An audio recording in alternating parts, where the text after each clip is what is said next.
بسم الله الرحمن الرحيم. الحمد لله رب العالمين، والصلاة والسلام على أشرف الأنبياء وسادة الأتقياء وسيد المرسلين سيدنا وحبيبنا محمد وعلى آله وأهل بيته وصحبه أجمعين. أما بعد، قال الله تبارك وتعالى: يا أيها الذين آمنوا إذا لقيتم فئة فاثبتوا واذكروا الله كثيرا لعلكم تفلحون وأطيعوا الله ورسوله ولا تنازعوا فتفشلوا وتذهب ريحكم واصبروا إن الله مع الصابرين ولا تكونوا كالذين خرجوا من ديارهم بطرا ورئاء الناس ويصدون عن سبيل الله والله بما يعملون محيط. صدق الله العظيم.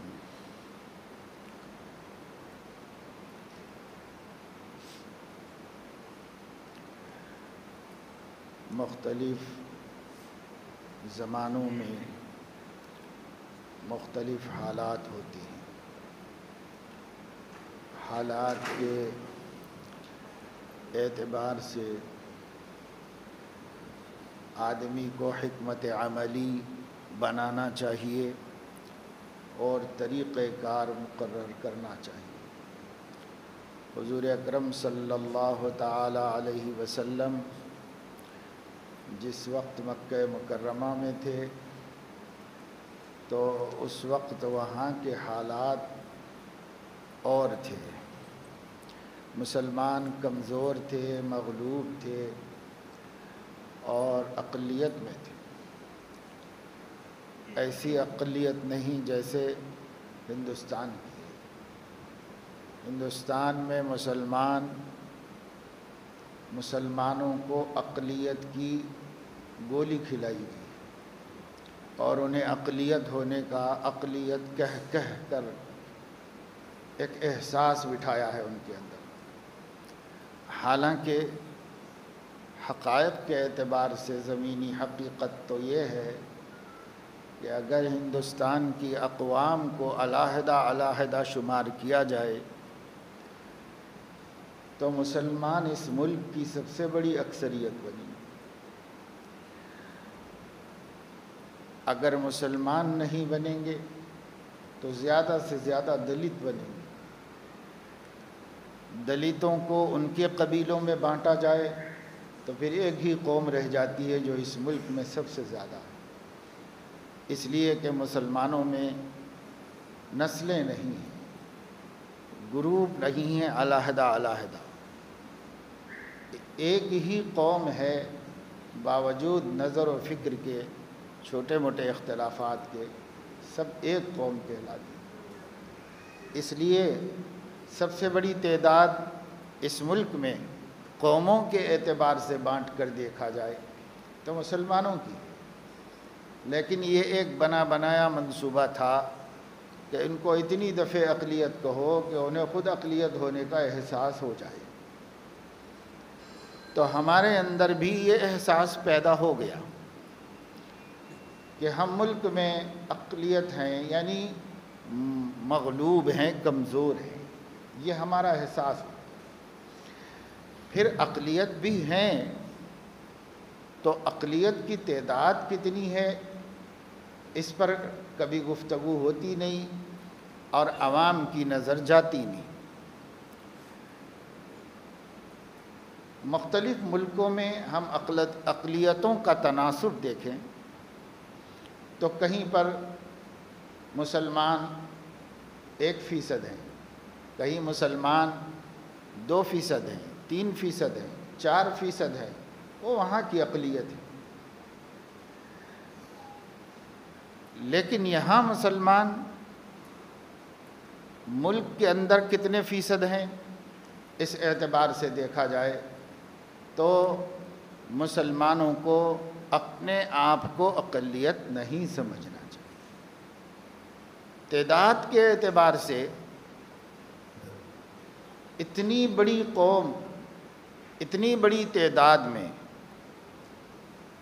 18 کروڑ حکومت کہتی ہے، 20 کروڑ صحافت کہتی ہے، 25 کروڑ آپ خود اپنے آپ کو کہتے ہیں، تو اتنی بڑی تعداد کمزوری کی شکار کیسے ہو سکتی ہے؟ اسی وقت ہو سکتی ہے جب کہ ایک تو ان کا اعتقاد اللہ تعالیٰ کی ذات عالی پر سے ختم ہو جائے، اعتماد اور بھروسہ ختم ہو جائے، دوسرے یہ کہ ان کے اندر احساس کمتری پیدا ہو جائے کہ ہم کمزور ہیں، ہم ضعیف ہیں، ہم کمتر ہیں، ہم محروم طبقہ ہیں، اور ہم کیا کر سکتے ہیں، ہم بے بس ہیں، ہم مجبور ہیں۔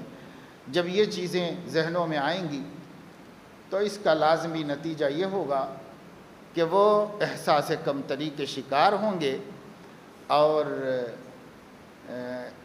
جو قوم احساس کمتری کی شکار ہوتی ہے وہ سماجی اعتبار سے خودکشی کی جا چکی ہوتی ہے، یعنی اپنے وجود کو ہم خود ہی ختم کر چکے ہوتے ہیں، اپنی نظر میں ہم ہی موجود نہیں ہوتے ہیں۔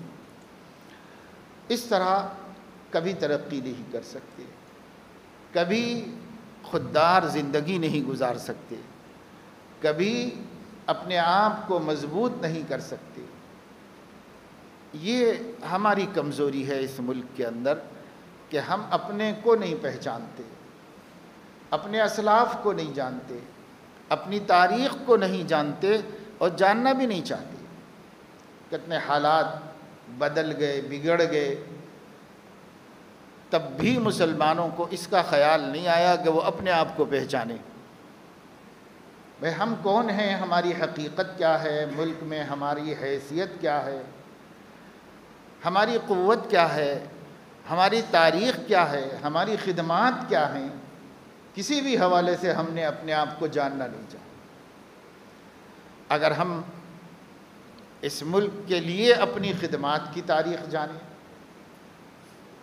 کہ مسلمانوں نے اس ملک کی کتنی خدمت کی ہے اور کتنے احسانات کیے،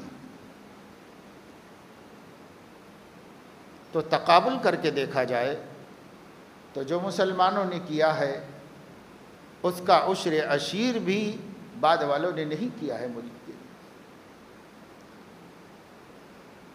اگر ہم اپنی خدمات کے حوالے سے اپنے آپ کو جانیں تو ہمارے اندر ایک قوت پیدا ہوگی، ایک طاقت پیدا ہوگی، ہمیں اس ملک میں ایک حرف غلط سمجھا جانے کا تصور لایا جا رہا ہے۔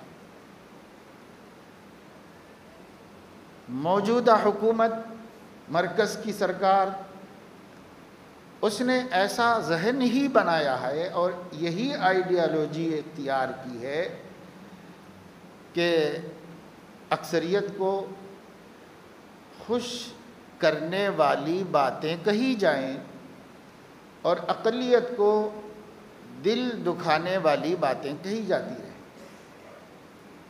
بس یہ انہوں نے اپنی ایک ذہنیت بنائی ہے اور پالیسی بنا لی۔ ایسا نہیں ہے کہ جو قوت اور جو طاقت اس وقت اس ملک کی مرکزی حکومت کے پیچھے دماغ اور میموری کہی جا سکتی ہے، جس کو ماسٹر مائنڈ کہا جا سکتا ہے، اس کو ہندوستان کی تاریخ نہیں معلوم، ایسا نہیں ہے۔ وہ ہم لوگوں سے کہیں زیادہ اس ملک کی تاریخ کو جانتے ہیں، اس ملک میں مسلمانوں کے کردار کو جانتے ہیں، اس ملک میں انگریزوں کے اقتدار کو جانتے ہیں، اس سے پہلے کے حالات جانتے ہیں، اس کے بعد کے حالات جانتے ہیں۔ انہوں نے تو قرون وسطیٰ یعنی مسلمانوں کی حکمرانی سے پہلے کے دور کو نکال کے لایا ہے اور اس عہد عتیق اور قدیم زمانے کی تہذیب کو ہندوستان اس کے مطابق بنانے کا ارادہ کیا ہوا ہے، اور وہ اس کی کوشش میں مسلسل لگے ہوئے ہیں۔ تو وہ اپنے پہلے کے 200 سال نہیں جانتے، وہ بھی جانتے ہیں، اس سے پہلے کے 600 سال بھی جانتے ہیں، اور اس سے پہلے کے ہندوستان میں سے کچھ نکال کے لانا چاہتے ہیں کہ اس وقت کا جو بھارت تھا وہی بھارت دوبارہ نظر آنا چاہیے، وہی اس بھارت کی شناخت ہونی چاہیے، اور وہی اسی کے نام سے بھارت اور بھارت باسی ہونے چاہیے، ایک ہی شکل میں اور ایک ہی تہذیب کے اندر۔ تو وہ جانتے ہیں، ہم سے زیادہ جانتے ہیں، ہم سے زیادہ اس لیے کہ ہم نے کبھی جاننا چاہا ہی نہیں، ہم نے کبھی کوئی تاریخ پڑھی ہی نہیں۔ 10,000 آدمی 1,00,000 مسلمانوں کے مجمع میں اگر اعلان کیا جائے کہ جو لوگ ہندوستان کی تاریخ سے واقف ہوں اور ہندوستان میں اپنے دور اقتدار کی تاریخ سے واقف ہوں، وہ ہاتھ اٹھائیں، تو شاید 1,00,000 میں ایک بھی ہاتھ اٹھانے والا نہیں۔ ہم نے جاننا ہی نہیں چاہا، ہمیں اس کی ضرورت ہی نہیں۔ اس واسطے اگر یہ کہا جائے کہ ہم سب سے زیادہ ذہین، فطین، ہوشیار، کارآمد اور اس ملک کے لیے نہایت محسن اور مہربان قوم ہونے کے باوجود اس وقت میں ہم نہایت عہدی، کاہل، بے عمل قوم ہو گئے ہیں، تو کوئی تعجب کی بات نہیں، کیونکہ ہر شخص اس فکر میں ہے کہ بھائی اس کو وقت پہ روزی مل جائے، وقت پہ کھانا کھا لے۔ ہر شخص اس فکر میں ہے کہ بال بچے خوش رہیں، کھا لیں، پی لیں، بس اس فکر میں ہے۔ کبھی قومیں صرف شخصی افکار میں زندگی نہیں گزارتی، قوموں کے سامنے، زندہ قوم کے سامنے کبھی بھی صرف اپنی روٹی کا مسئلہ نہیں ہوتا۔ غلام قوم کا یہ وتیرہ ہے اور اس کی صفت ہے کہ وہ یہ اتنے سے راضی ہیں کہ صاحب ہمارا گھر ہو، ہمارا ٹھکانہ ہو، ہمیں ستایا نہ جائے، ہمیں مارا نہ جائے، ہمیں روزی روٹی مل جائے۔ اسی پر خوش رہنے والی غلام قوم ہوتی ہے۔ آپ کے گھر کا نوکر کیا چاہتا ہے کہ اس کو وقت پہ تنخواہ مل جائے اور اس پر زیادہ بوجھ نہ ڈالا جائے۔ اب اس سے زیادہ وہ کیا چاہتا ہے؟ وہ خودداری، بڑاپن اور مالک کی طرح ترقی کر کے اس کے برابر پہنچنا اور ایک معیار کی زندگی گزارنا اس کے ذہن میں نہیں۔ کیوں؟ نوکر ہے۔ تو غلام قوم جو ہوتی ہے، جو کسی کی خریدی ہوئی ہوتی ہے اور جو کسی کی غالب ہونے کے بعد مغلوبیت کے شکار ہوتی ہے، اس قوم میں یہ ہوتا ہے جو آج کل ہماری اکثریت میں دکھائی دے رہا کہ صاحب امن و امان رہے، کوئی مصیبت نہ آئے، بیماری نہ آئے، پریشانی نہ آئے، کھانا وقت پہ ملے، بس یہ ہے۔ تو اس کو بے عمل قوم کہتے ہیں، جس قوم کو کام نہیں کرنا ہے کچھ بھی، اور جس قوم کو کام کرنا ہوتا ہے وہ اپنے نسلوں کی عزت کے لیے فکر مند ہوتے ہیں، وہ اپنے بعد میں آنے والوں کی سکون چاہتے ہیں، اپنے بعد میں آنے والوں کی عزت و وقار چاہتے ہیں، اپنے بعد میں آنے والوں کے حقوق چاہتے ہیں۔ جو بعد میں آنے والوں کے لیے جد و جہد کرتے ہیں، اپنی زندگی کھپاتے ہیں، اپنے آپ کو لٹاتے ہیں، وہ زندہ قوم ہوتی ہے جو اگلی نسل کے لیے سوچتی ہے۔ ہم کیسے زندہ قوم کہلائیں جنہیں صرف اپنی فکر ہے بس؟ آنے والے زمانے میں ہماری حیثیت کیا ہے؟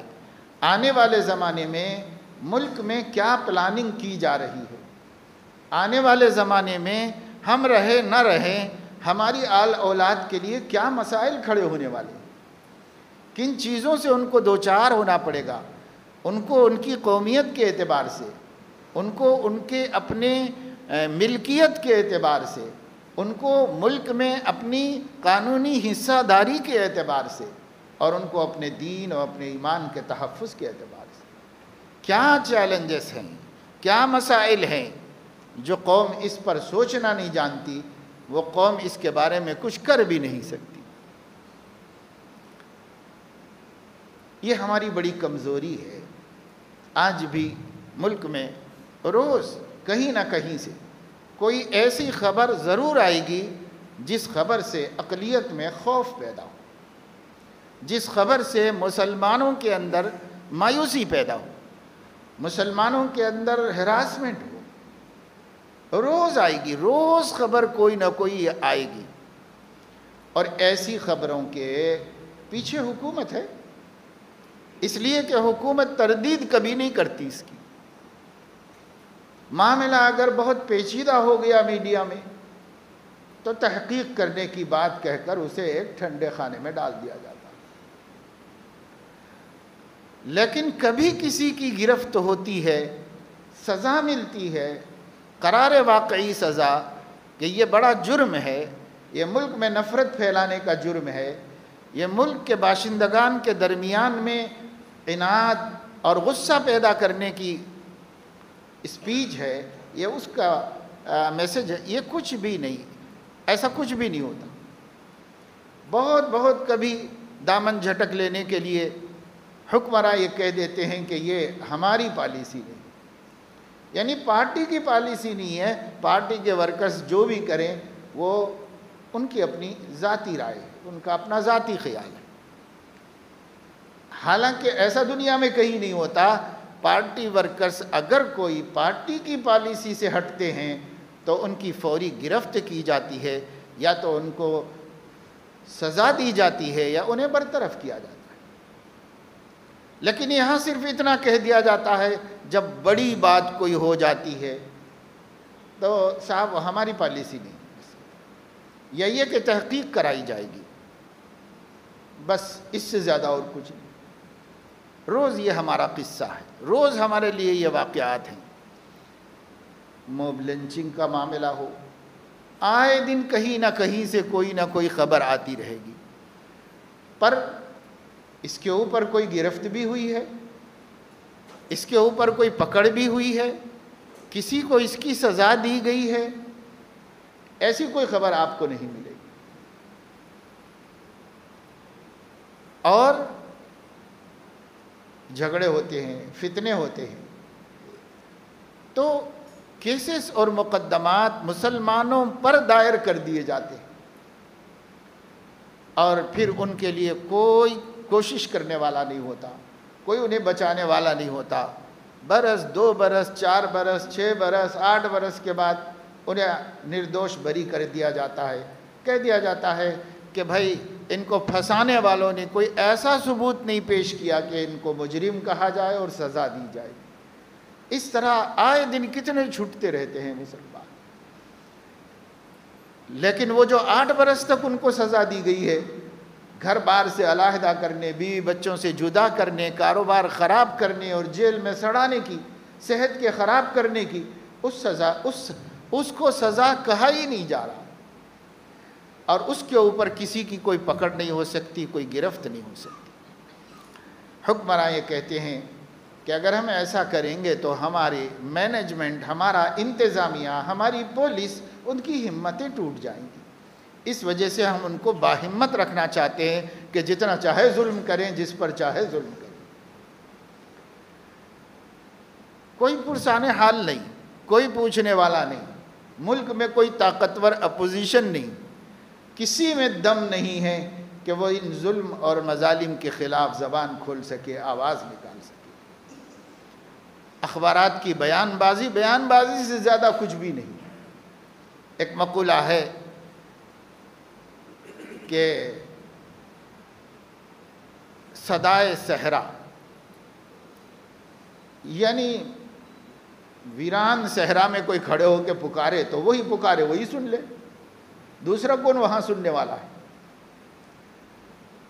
اب اس وقت میں شکایت کرنے والے، مخالفت کرنے والے، غلطی بتانے والے سب لوگ صحرا میں کھڑے ہیں اور ان کی آوازیں صدائے صحرا ہیں۔ خود ہی بول لو اور خود ہی سن لو، آگے کوئی سننے والا نہیں اس کا۔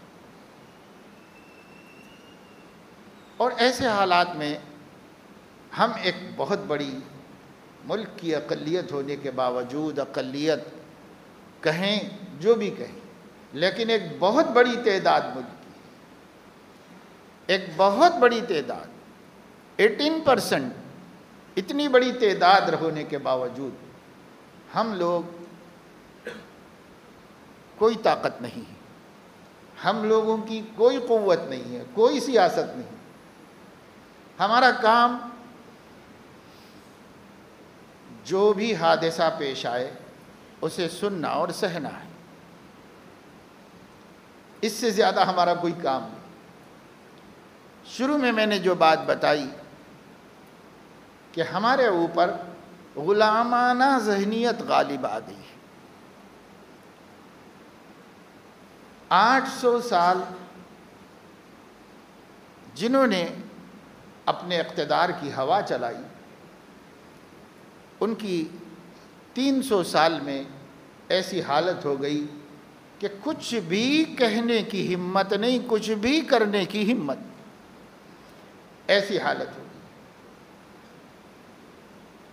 بس اپنے کھانے کمانے میں مگن ہیں اور اسی کو خوشحالی کہتے ہیں کہ ہمارا اپنا کاروبار، ہمارا اپنا جو بھی ذریعہ معاش ہے وہ اچھا چلے اور ہم وقت پہ کھا لیں پی لیں، بچے خوش رہیں، اس سے زیادہ ہم نہیں چاہتے کچھ بھی۔ ہماری اکثریت تعلیم بھی نہیں دلاتی بچوں کو، نہ دین کی تعلیم نہ دنیا کی کوئی سی تعلیم بھی نہیں دلاتی۔ ہماری اکثریت کے آوارہ بچوں کو کسی کام پر لگانا، اس کی فکر کسی کو بھی نہیں ہے۔ دیکھ رہے ہیں، افسوس کر رہے ہیں۔ ہمارے پاس سرمایہ ہے، ابھی ہمارے پاس پیسہ ہے، ہمارے پاس بڑے بڑے بزنس مین ہیں، کروڑوں روپے بیکار پڑا ہوا ہے، ان کو سجائی نہیں دیتا کہ پیسے کا کیا کریں۔ پیسے میں اسراف کر رہے ہیں، فضول خرچیاں کر رہے ہیں۔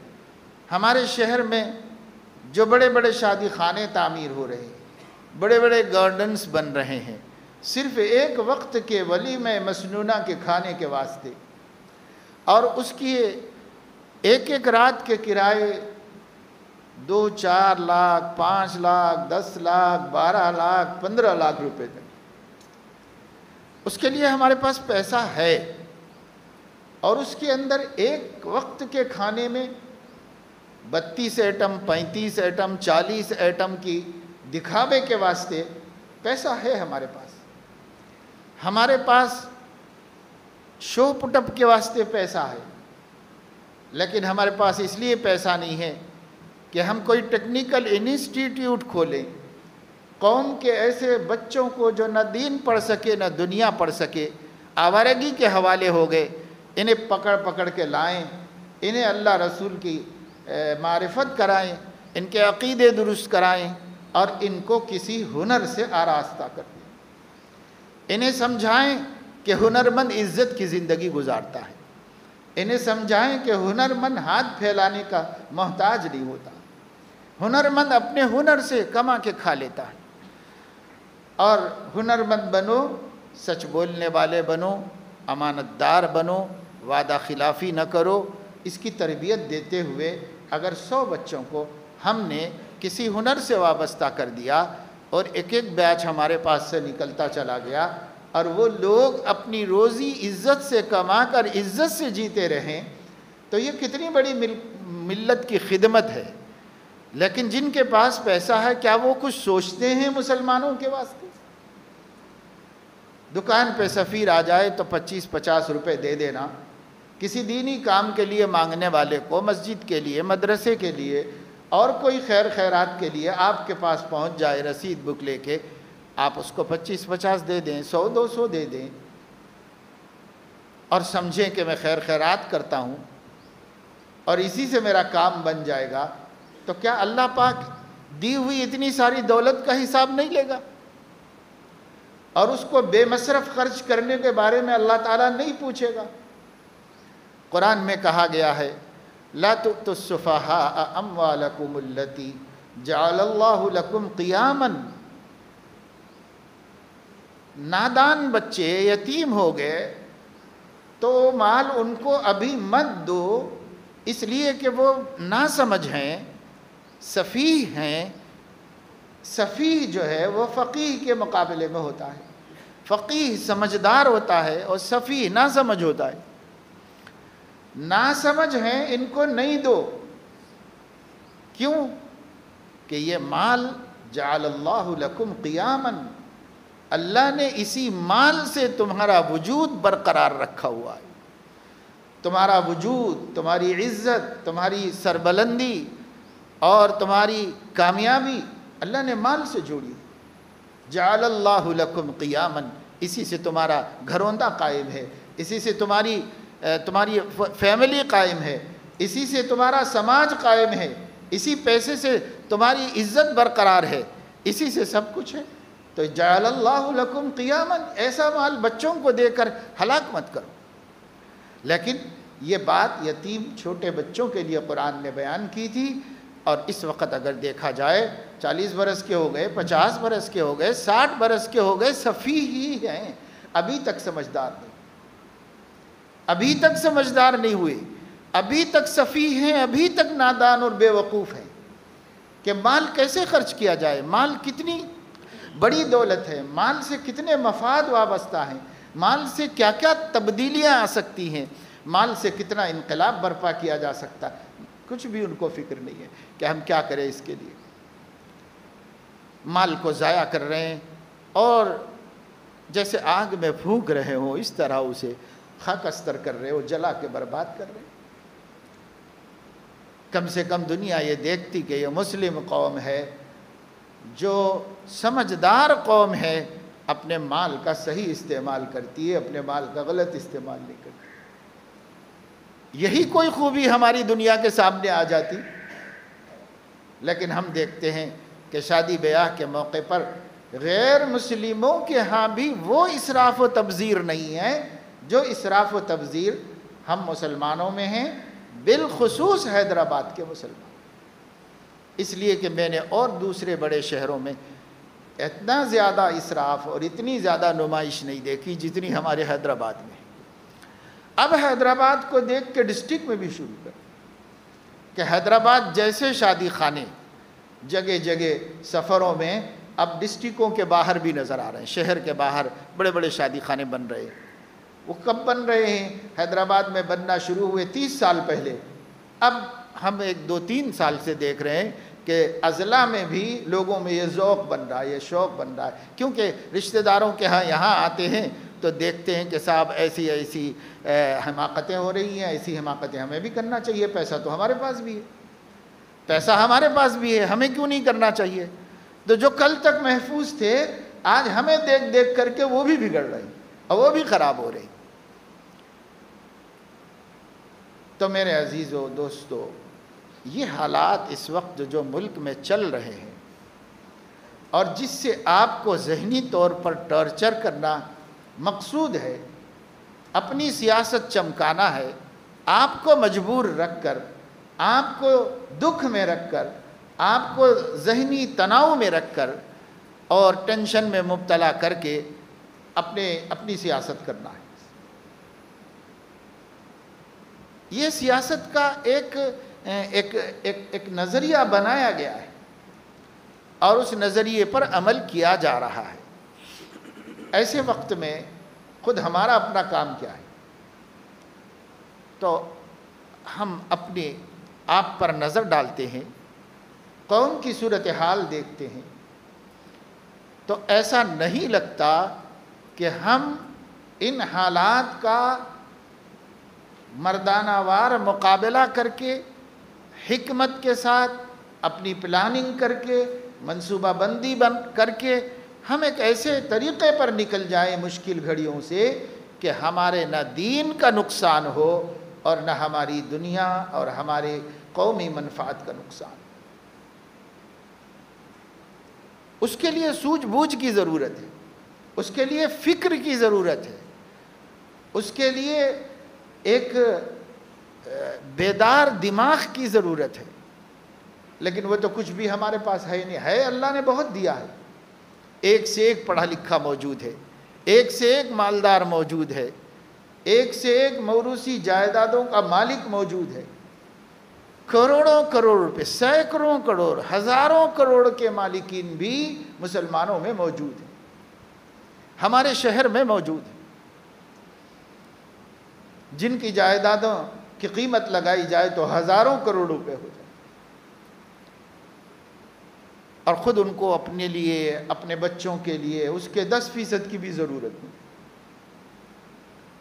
لیکن انہیں نہیں ہے ملت کا غم، ان کے دل میں نہیں ہے اس امت کے لیے کچھ کرنے کا احساس۔ اگر ہوتا تو وہ قوم کی ترقی کی فکر کرتے، حکمراں نہیں کرتے، حکمراں نظر انداز کر رہے ہیں۔ اس ملک میں کل تک جن کو نہایت حقیر ذلیل سمجھا جاتا رہا اور آج بھی سمجھا جاتا ہے، اگرچہ کہ قانوناً ان کو حقیر کہنے کی اجازت نہیں، کیونکہ قانون میں ملک کا ہر شہری حق کے اعتبار سے برابر حق رکھتا ہے، اس لیے کسی کو حقیر کہنے کا قانوناً کسی کو حق نہیں ہے، لیکن عملاً جو ہو رہا ہے ہو رہا ہے۔ لیکن اس کے باوجود ہم یہ کہہ سکتے ہیں کہ اس ملک کے اندر جو سب سے گری پڑی کمزور سمجھی جاتی رہی ہے تاریخ میں، جو قوم بھی اس کو لے کے دیکھ لو تو وہ بھی ترقی کی راہ پر گامزن ہے، وہ بھی آگے بڑھ رہی ہے، ان کے قائدین ان کو آگے بڑھا رہے ہیں، سرکار ان کے اوپر دست شفقت رکھی ہوئی ہے، ان کے لیے روزگار کے سورسز اور ذرائع بآسانی بن جاتے ہیں، بسہولت۔ وہ جب چاہیں لون لے لیں اور وہ جب چاہیں گاڑیاں خرید لیں، بآسانی ہر چیز ان کو میسر ہے، ان کے لیے سبسڈیز ہیں، ان کے لیے گھر بنانے کو مدد کی جا رہی ہے، جانور خریدنے کو مدد کی جا رہی ہے، گاڑیاں لے کر چلانے کے لیے مدد کی جا رہی ہے، ہر کوئی چیز ہے۔ اب اگر یہاں پر مسلمان ہے تو اسے خود اپنے بلبوتے پر اپنی زندگی بنانی ہے۔ اس کے لیے ہم لوگ جب تک ہوش میں نہیں آئیں گے اور اللہ کے دیے ہوئے مال کو اللہ کے بندوں کو ڈیولپ کرنے پہ خرچ نہیں کریں گے، اور کسی بھی غریب کی اولاد کو اپنے مستقبل میں خدا نخواستہ غریب ہو جانے والی اولاد کے تصور کے ساتھ اس جیسا نہیں سمجھیں گے، ایسی ہمدردی نہیں ہوگی، تو پھر ایسی صورت میں کیا؟ اللہ تعالیٰ نے قرآن مجید میں ارشاد فرمایا ہے کہ اگر کوئی چھوٹے بچے چھوڑ کے تمہارا بھائی مر جائے تو تم ان کے بارے میں یہی سوچو کہ اگر میں مر جاتا چھوٹے بچے چھوڑ کے تو میں لوگوں سے کیا چاہتا کہ لوگ اس سے کیسا سلوک کریں۔ تو جو تم چاہتے تھے، اللہ کا کرم ہے کہ تمہیں تو نہیں پیش آئی ایسی مصیبت، لیکن ایک بھائی کو پیش آئی ہے، اس کے بچوں کے ساتھ وہی کرو جس کے بارے میں تم سوچتے تھے کہ اگر میں مر جاؤں تو میرے بچوں کے ساتھ لوگوں کو، رشتہ داروں کو کیا کرنا چاہیے؟ کیا انہیں ذلیل و خوار کرنا چاہیے؟ کیا انہیں بے سہارا کر دینا چاہیے؟ کیا ان کو سڑکوں پر پنکچر جوڑنے کے لیے چھوڑ دینا چاہیے؟ کیا انہیں تعلیم سے محروم کر دینا چاہیے؟ ہو رہا ہے سماج میں، اگر کسی کا باپ قسمت سے مر گیا تو اس کی اولاد بے سہارا ہو جا رہی، حالانکہ اس کے خاندان میں کروڑوں پتی لوگ موجود ہیں۔ اگر وہ اس کو گود لیتے تو یہ قساوت خود بخود ختم ہو جاتی۔ حدیث میں آتا ہے کہ حضور اکرم صلی اللہ تعالیٰ علیہ وسلم سے ایک صحابی نے پوچھا، یا رسول اللہ، میرا دل بہت سخت ہو گیا ہے، کیا کروں؟ کسی چیز کا اثر نہیں ہوتا، کسی کی تکلیف کا احساس نہیں ہوتا، دل میرا بہت سخت ہو گیا ہے۔ حضور اکرم صلی اللہ تعالیٰ علیہ وسلم نے فرمایا، کسی یتیم کی پرورش کرو، یتیم کو اپنے پاس رکھو، اپنے ہاتھ سے کھلاؤ اور اس کے سر پہ شفقت سے ہاتھ پھیرو، اس کی خدمت خود کرو، تمہارا دل نرم ہو جائے گا۔ چنانچہ صحابہ کہتے ہیں ان صحابی نے اس پر عمل کیا، اور ہم ہمارے سماج میں ان سے زیادہ نرم دل کسی کو نہیں پاتے۔ تو آج ہم قساوت قلبی میں مبتلا ہیں، ہمارا دل سخت ہو گیا، ہم خواہ مخواہ 50 لاکھ روپے کا ولیمہ کر رہے ہیں، جبکہ ہمارے بہن کے بچوں میں، بھائی کے بچوں میں، خاندان میں ایسی بچیاں موجود ہیں جن کی غربت ان کے نکاح کا سبب نکاح سے محرومی کا سبب بن رہی. یہ دل سخت ہے نا، تبھی رحم نہیں آیا. اگر دل سخت نہ ہوتا تو ہم اس کے ساتھ اپنے ہی گھر کے اپنے ہی خون کی 10 بیٹیاں اور بٹھا کر انہیں بھی بیاہ دیتے اور سب کو ایک جیسا بیاہ دیتے کہ کیا فرق پڑنے والا ہے. آپ ایسا کر کے تماشا کر کے کرو جس میں لاکھوں روپے بیکار گئے تو بھی وہی شادی ہے، اور اگر آپ سادگی سے کرو تو وہی شادی ہے. کیا فرق پڑنے والا ہے؟ جو غریب غریبی کے نقشے میں کر رہا ہے کیا اس کا نکاح نہیں ہو رہا ہے؟ اس کا بھی نکاح ہو جا رہا ہے. جو امیر امیری کے نقشے فٹ کر کے کر رہا ہے کیا اس کا نہیں، اس کا بھی ہو جا رہا ہے. بلکہ بسا اوقات جہاں اس قسم کی حماقتیں ہوئیں وہاں مستقبل میں تلخیاں پیدا ہو گئی اور کامیاب زندگی نہیں مل سکی، اور غریب کامیاب جی رہے ہیں، آرام سے زندگی گزار رہے ہیں. تو کیا ضرورت تھی ہمیں ایسا کام کرنے کی جس میں ہمیں کامیابی ملنا بھی مشکل ہے. اب رو رہے ہیں، مقدمہ لے جا رہے ہیں، یوں کہہ رہے ہیں صاحب میں نے اتنا پیسہ خرچ کیا تھا، میں نے اتنا پیسہ خرچ کیا تھا، میں اپنی بچی کو واپس لے جاؤں گا، اتنا پیسہ واپس کرو اور میں کورٹ میں ڈال دوں گا، کیس کر دوں گا، یہ کر دوں گا، وہ کر دوں گا. تو بھائی وہ پیسہ تو تم نے خود ہی اپنے ہاتھوں برباد کیا ہے، جس سے اللہ بھی ناراض ہوا ہے اور تمہاری اپنی زندگی خوشیوں سے محروم ہوئی. کس نے کہا تھا کرنے کو؟ اسلام تو منع کرتا تھا. والذین اذا انفقوا لم یسرفوا ولم یقتروا وکان بین ذلک قواما. جو رحمان کے سچے بندے ہیں جب وہ خرچ کرتے ہیں تو نہ حد سے آگے بڑھتے ہیں، نہ بخل سے کام لیتے ہیں، بلکہ میانہ روی اور اعتدال کے ساتھ ضروری اخراجات کرتے ہیں. لیکن ہمارا پیسہ کہاں برباد ہو رہا ہے، کہاں ضائع ہو رہا ہے. سچی بات یہ ہے ہمارے شہر میں ایسے لوگ ہیں جو صرف اپنے ایک بیٹے یا اپنی بیٹی کی شادی میں جو اسراف کرتے ہیں، یعنی جس خرچے کو اسلام منع کرتا ہے بس اتنا خرچہ بچا لیں تو وہ ایک ایسا کوئی سا بھی ایک چھوٹا سا انسٹیٹیوٹ کھول سکتے ہیں، کوئی جگہ لے کے، کوئی شیڈ ڈال کے ایک سکھانے والے کو رکھ دیں اور اس کے بعد بچوں کو یہاں الیکٹریشین بنا دیں، موٹر میکینک بنا دیں، موٹر سائیکل میکینک بنا دیں، اے سی میکینک بنا دیں. اس کے اندر کسی کو کوئی ہنر ٹیلرنگ سکھا دیں، اس کے اندر ان کو کوئی اور آسان چھوٹے موٹے پیشے ہیں. کتنے لوگ ہیں صرف ہوائی چپلوں کے اندر تسمے لگانے کا کام کرتے ہیں اور یہ تسمے لگا کر کے کما رہے ہیں. کتنے لوگ ہیں جو فریمنگ کا کام کرتے ہیں، چھوٹے چھوٹے توغرے فریم بناتے ہیں، عقل حلال کر رہے ہیں، کما رہے ہیں. اور لوگ ہیں کتنی محنت. تو یہ ہنر بہت بڑی چیز ہے. اللہ نے پہل تو ہنر ہی اتارا آسمانوں سے اور بندوں کو ہنر سکھایا. حضرت آدم علیہ السلام کو کھیتی باڑی کر لینا سکھایا اللہ تعالیٰ نے کہ بھئی ایسے کر لو، اس سے اس طرح روٹی تیار کر لو اپنی. حضرت داؤد علیہ السلام کو زرہیں بنانا، جنگی سامان بنانا سکھایا اللہ رب العزت نے. مشینیں نہیں تھیں، ٹیکنالوجی ترقی ابھی نہیں کی تھی، نیا ابتدائی دور تھا. اللہ پاک نے ان کے ہاتھ ہی کو مشین بنا دیا کہ ان کے ہاتھ میں جب وہ لوہا لیتے تھے تو موم ہو جاتا ہے. وَأَلَنَّا لَهُ الْحَدِيدَ أَنِ اعْمَلْ سَابِغَاتٍ وَقَدِّرْ فِي السَّرْدِ وَعْمَلُوا صَالِحًا. ہم نے داؤد علیہ السلام کے لیے لوہے کو نرم کر دیا اور ان سے کہا کہ اس سے زرہیں بناؤ اور اس سے کچھ کر کے اپنے روزی کا انتظام کرو، اچھے کام کرو، اعمال صالحہ کرو. یہ وہ پیغمبر ہے جو عالی شان بادشاہ بھی تھا اور عالی شان بادشاہ ہونے کے باوجود اپنے محنت کی کمائی سے اپنی روزی کا انتظام کرتے تھے، سرکار کے خزانے سے کچھ نہیں. اس ملک میں حضرت اورنگزیب رحمۃ اللہ علیہ ہیں جن کو رسوا کرنے کی کوئی کسر نہیں چھوڑی جا رہی ہے.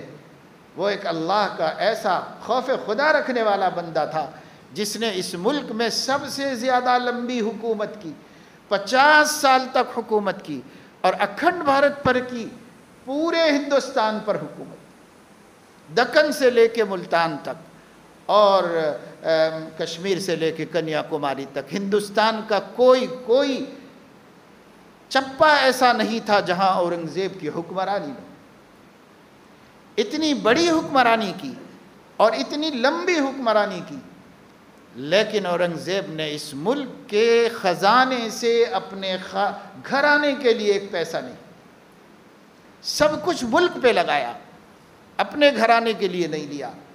وہ خود ٹوپیاں سیتے تھے، وہ خود قرآن مجید کے نسخے لکھتے تھے، اس زمانے میں پریس نہیں تھا، اور پھر اس سے جو ہدیہ مل جاتا اسی پر اپنی سادہ زندگی گزارتے، پورے ملک کے طول و عرض کا حکمراں تھا۔ آج کسی کو مل جائے اتنی بڑی حکمرانی تو ملک میں کچھ بھی باقی نہیں رکھیں گے، اب کیا باقی رکھا ہوا ہے؟ یہ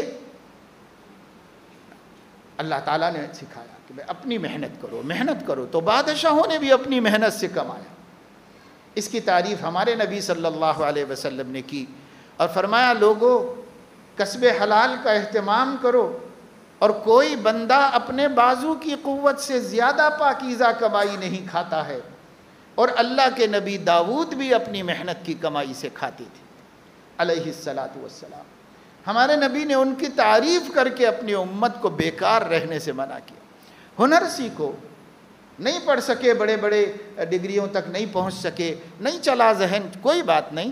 بہت سے لوگ ہیں جن کی پڑھائی میں تو ذہن نہیں چلتا لیکن ٹیکنک میں اتنا ذہن چلتا ہے کہ اچھے پڑھے لکھوں کو پیچھے چھوڑ دیتے ہیں۔ بھائی جدھر اپنا دماغ چلے ادھر لگاؤ اور خود مختار بنو، اپنے پیروں پہ کھڑو، اپنے کو دنیا کی ضرورت بناؤ۔ جب ضرورت بنتی ہے کتنا متعصب ہوگا، کتنا خون کا پیاسا ہوگا، اگر آپ اس کی ضرورت ہے تو وہ آپ کو لیے بغیر اور آپ سے مدد لیے بغیر کام نہیں چلا سکتا۔ کتنے لوگ ہیں ہماری نظر میں جو ہنرداں ہیں، وہی سماج میں جن چیزوں کی ضرورت پڑتی ہے اور اس کے ساتھ ساتھ ماشاءاللہ نماز کے پابند بھی ہیں، دیانت دار بھی ہیں، وعدہ خلافی نہیں کرتے۔ ان لوگوں کا حال یہ ہے کہ خوب کما رہی، اللہ کے فضل سے بڑے بڑے بلڈر، مسلم ہی نہیں بڑے بڑے غیر مسلم بلڈر انہی کے انتظار میں ہیں کہ صاحب وہ بلڈنگ ختم ہو جائے تو آپ لوگ ادھر آ جائیے، یہ ختم ہو جائے تو آپ ادھر آ جائیے، اور وہ یہ نہیں دیکھ رہے ہیں کہ صاحب ہم کو ان سے اختلاف ہے یا ہم کو دشمنی ہے، نہیں دیکھ رہے، دشمنی نکال رہے ہوں گے کسی دوسرے طریقے سے، لیکن جس کی ضرورت ہے اس کے مذہب کو نہیں دیکھ رہے ہیں کہ یہ کس مذہب کا ماننے والا ہے، ہمیں ضرورت ہے، بس اس کی ضرورت ہے۔ ایسی بھی ہمارے سامنے مثالیں ہیں کہ طبیعت کے اعتبار سے بڑے متشدد اور سخت ہیں، لیکن ایک ہنرمند ڈرائیور ان کے پاس ہے، مسلمان ہے۔ انہوں نے خود مجھے بتایا کہ ہمارے ساتھ جاتے ہیں یہ لوگ اور بہت متعصب قسم کے یہ جو ہے ریئل اسٹیٹ کا کاروبار کرنے والے لوگ ہیں، تو گاڑی لے کر میری گاڑی میں گھومتے ہیں، ہر جگہ جاتے ہیں آتے ہیں۔ جب کبھی نماز کا وقت ہوتا ہے تو میں ابھی سوچتا ہی رہتا ہوں، وہ لوگ خود سے کہہ دیتے ہیں کہ دیکھو آپ کہیں دیکھ لو نماز کہاں پڑھو گے، اپنے حساب سے نماز کے لیے رکو، ہم لوگ چائے وائے پی لیں گے، تم نماز پڑھ لینا، جب خود سے پیشکش کرتے۔ کتنے لوگ ہیں نوجوان ہیں اور ایک ایسے ملک میں جہاں مسلمانوں کی، دینداروں کی شکل سے نفرت ہے، لیکن ہنرمند ہے اور اس ہنر کے سے اتنے متاثر ہیں کہ پوری کمپنی میں کسی کو عبادت کرنے کی اجازت نہیں، لیکن اس مسلم نوجوان کو خود کمپنی نے مسلح دیا ہے کہ آپ نماز پڑھ لیا کریں، نماز کے لیے آپ ادھر ادھر مت جائیں، یہیں پر آپ کہیں نماز پڑھ لیا کریں تاکہ کام ہمارا اچھا چلے۔ کیونکہ آدمی میں اس لیے بار بار کہہ رہا ہوں، اپنے کو لوگوں کی ضرورت بناؤ، ہم لوگوں کی ضرورت بن جائیں تو پھر لوگ ہم سے تعصب بھی نہیں کر سکتے، اپنی ضرورت کے خاطر ہم سے دوستی کرنا پڑے گا، اپنی ضرورت کے خاطر ہم سے کام لیں گے، وہ انہی کے ذریعے اللہ ہماری روزی کا انتظام کرے گا اور انہی کے ذریعے سے اللہ پاک ہماری مشکلات کو دور کرے گا۔ لیکن بے عمل قوم کو کون اوپر لا سکتا ہے اور کون ترقی دے سکتا ہے؟ سوچنے میں مہینوں نکلتے، مہینوں نے برسوں نکل رہے ہیں، ابھی سوچتے ہی ہیں ہم کہ کیا کرنا چاہیے، کیا کرنا چاہیے، کیا کرنا چاہیے، برسوں نکلتے۔ یہ ہماری بے روزگاری، یہ ہماری بے عملی اور یہ ہماری کاہلی کیسے ہمارے ملک کے حالات سے ہم آہنگ کر سکتی ہے؟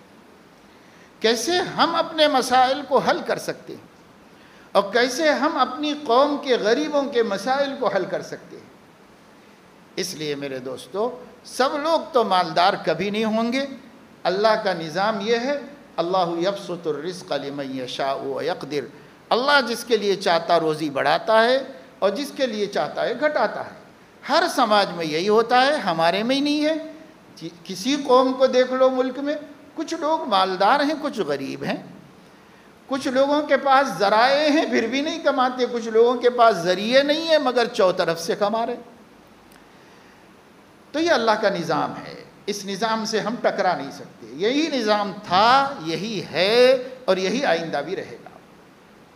بڑی بڑی حکومتوں نے معاشی برابری کے نظام لائے اور وہ نظام فیل ہو گئے اور اس میں وہ کامیاب نہیں ہو سکے۔ یہ نہیں چلے گا، یہ اللہ کا نظام ہے، یہ ایسا ہی رہے گا۔ البتہ اللہ نے جنہیں زیادہ دیا ہے ان کو فرمایا ہے وَفِي أَمْوَالِهِمْ حَقٌّ لِلسَّائِلِ وَالْمَحْرُومِ، تم کو ہم نے پورا کا پورا تمہارے لیے نہیں دیا ہے، بلکہ تمہارے اموال میں ان لوگوں کا بھی حق ہے جو اپنی ضرورت مانگ کے پوری کر لیتے ہیں، اور ان کا بھی حق ہے جو عزت کی وجہ سے ہاتھ نہیں پھیلا سکتے، ان کا بھی حق ہے تمہارے مال میں۔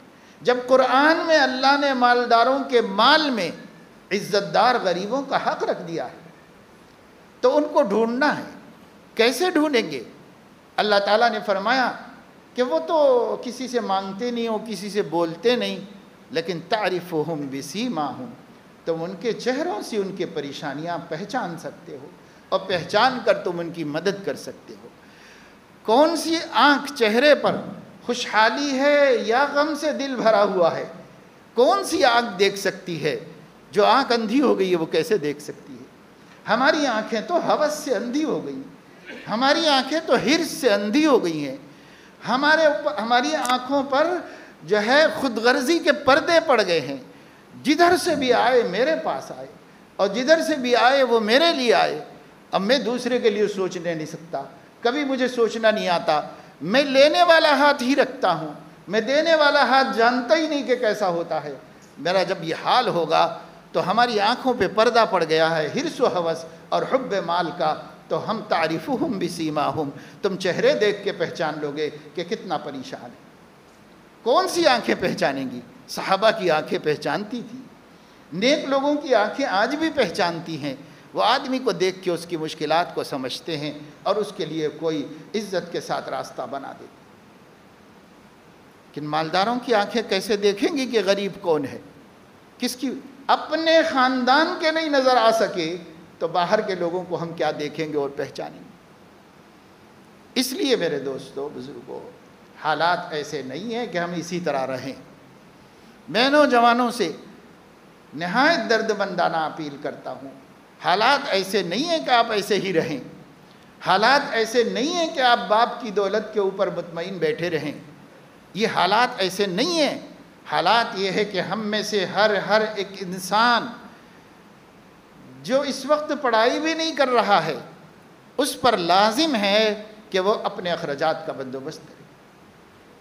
جو پڑھ بھی رہا ہے، اگر نوجوان ہے، کوشش کرے، ابا دے رہے ہوں گے پھر بھی کوشش کرے کہ میں ابا کے مال کے بجائے اپنا خرچ خود کیسے نکال سکتا ہوں، اس کی کوشش کرے۔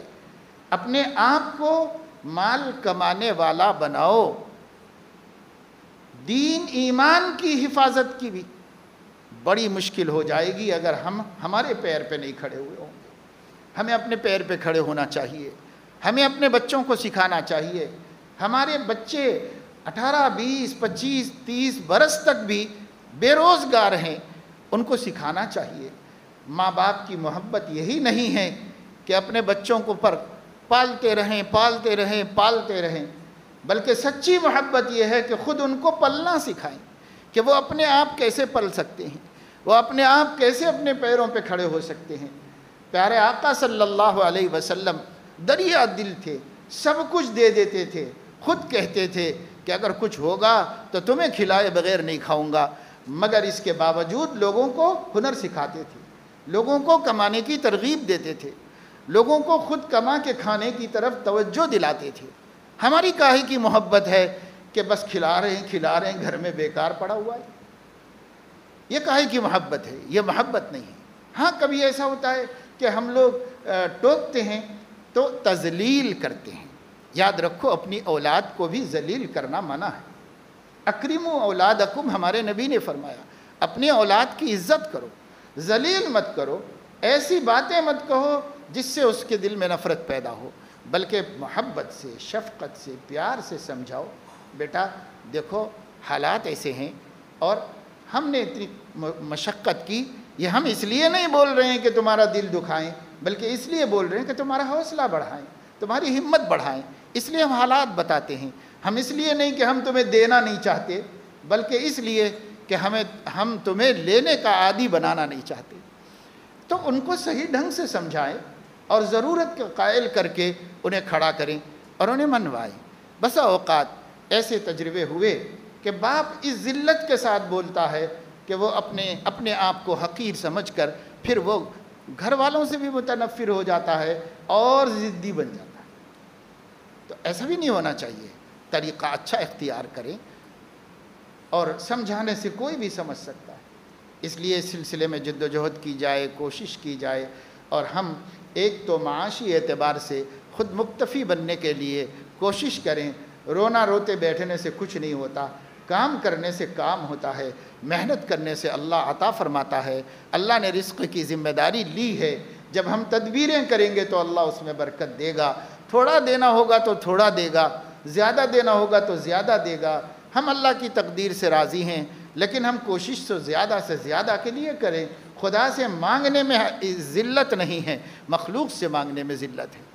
اللہ سے مانگیں، اللہ سے طلب کریں، کوشش کریں، تدبیر کریں، اور کوئی بیکار نہ رہے، اور پھر اس کے بعد اپنے اس مال سے اپنی ضرورتیں پوری کریں خودداری اور عزت کے ساتھ، اور اپنے خاندان کی، اپنے پڑوسیوں کی ضرورتوں کو دھیان میں رکھیں اور اس کو پورا کریں۔ جب ہم ایک زندہ قوم بنیں گے، جب ہمارے اندر دوسرے کا احساس پیدا ہوگا، جب ہم زندہ قوم ہوں گے۔ زندہ قومیں جیتتی ہیں، ہارتی نہیں۔ اللہ اپنے فضل و کرم سے ہمیں اس کی سمجھ نصیب فرمائے، شعور عطا فرمائے، حالات کو سمجھنے، دیکھنے اور اس کے سلسلے میں متیقظ اور بیدار زندگی گزارنے کی توفیق عطا فرمائے، ہماری غفلتوں کو ختم فرمائے، ہماری بے حسی کو ختم فرمائے اللہ تعالیٰ۔ اللہ پاک جن خطرات کا اندیشہ دیکھنے والی آنکھوں کو لگا ہوا ہے، اللہ پاک ان خطرات سے اس ملک کی بھی حفاظت فرمائے، اس ملک کی اقلیتوں کی بھی حفاظت فرمائے۔ آمین وآخر دعوانا الحمدللہ رب العالمین۔